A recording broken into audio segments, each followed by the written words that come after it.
The war started 6 minutes ago, and the blast door just sealed. But the radar inside the bunker is tracking something that should not exist.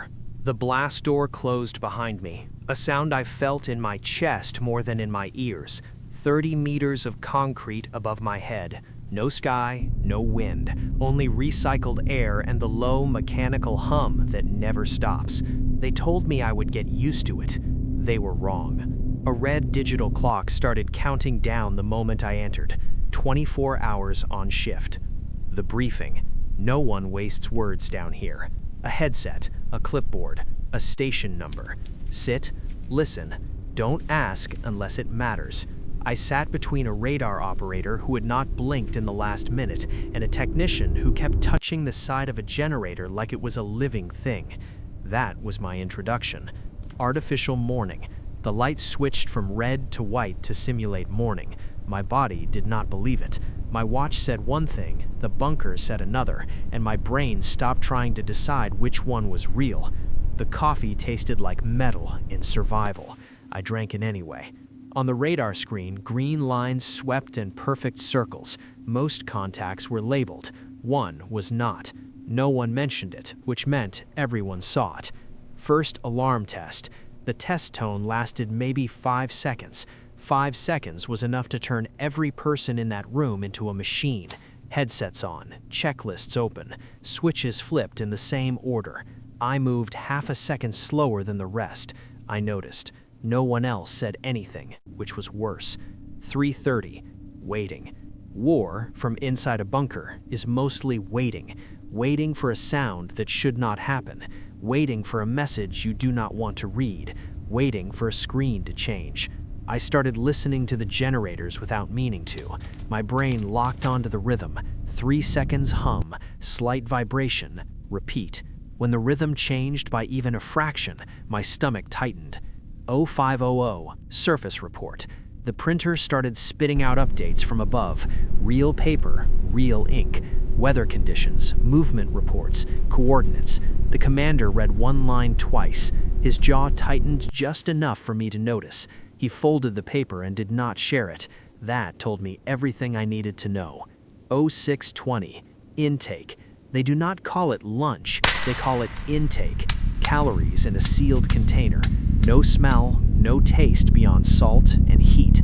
A plastic spoon snapped in someone's hand and half the room looked up like a shot had been fired. That is what this place does to you. It rewires your definition of danger. 0745, the siren.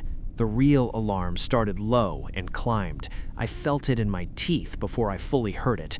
Training took over. Headset on, station active, secondary blast door closing behind me. No one gave orders out loud. We all already knew them. A new contact appeared on the radar. Fast, unlabeled. A timer started next to it. No one explained the timer. They didn't have to. 0810, the longest minute. I kept my eyes on the screen and tried to control my breathing. The bunker did not shake. That was the worst part. I expected impact. Instead, there was silence so complete it felt artificial. The timer hit 0. Nothing. Then the message came through. Trajectory altered. No impact. I realized I had been holding my breath and did not remember when I started. 0930. Aftermath. Procedures continued as if something had happened anyway. System checks, power verification, air filtration review. Routine is how you survive uncertainty. The radar operator next to me finally blinked. I counted 8 seconds between blinks. I did not know why I counted. I just needed something measurable. 1100, fatigue. Time stopped behaving normally. Without windows, without sunlight, minutes stretched and collapsed randomly. My notes became shorter, my handwriting worse, my thoughts slower. The bunker air has a smell, warm dust, machine oil, and people who have not seen the outside in too long. It settles into your clothes, into your skin. 1300, the quiet period.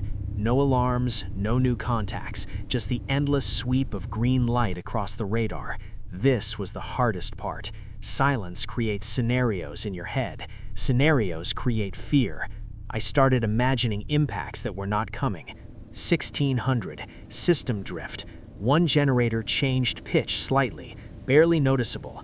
The technician heard it instantly. He placed his hand on the casing and closed his eyes like a doctor checking a pulse. Stable, he said. I believed him more than I believed the digital readout. 1900, second cycle. Another intake, more coffee, same metallic taste. No one talked about the earlier alarm. In a bunker, you do not process fear, you store it and keep working. 2130, psychological hours. This is when the bunker feels deepest, not physically, but mentally. You start thinking about the sky, about wind, about how loud normal life actually is. I tried to remember the last time I heard birds. I could not. 2350, countdown. The red clock approached 0, 24 hours nearly complete. Nothing dramatic happened in the final minutes. No alarms, no new contacts, just the machines doing what they are supposed to do. That is how survival looks down here. Boring, repetitive, and fragile. 2400, the door opens. When the blast door opened, fresh air hit me like a physical force. Cold, unfiltered, alive. The sky looked too large, too bright. After one day underground, the world felt unreal. I turned back once before leaving. The door was already closing for the next shift.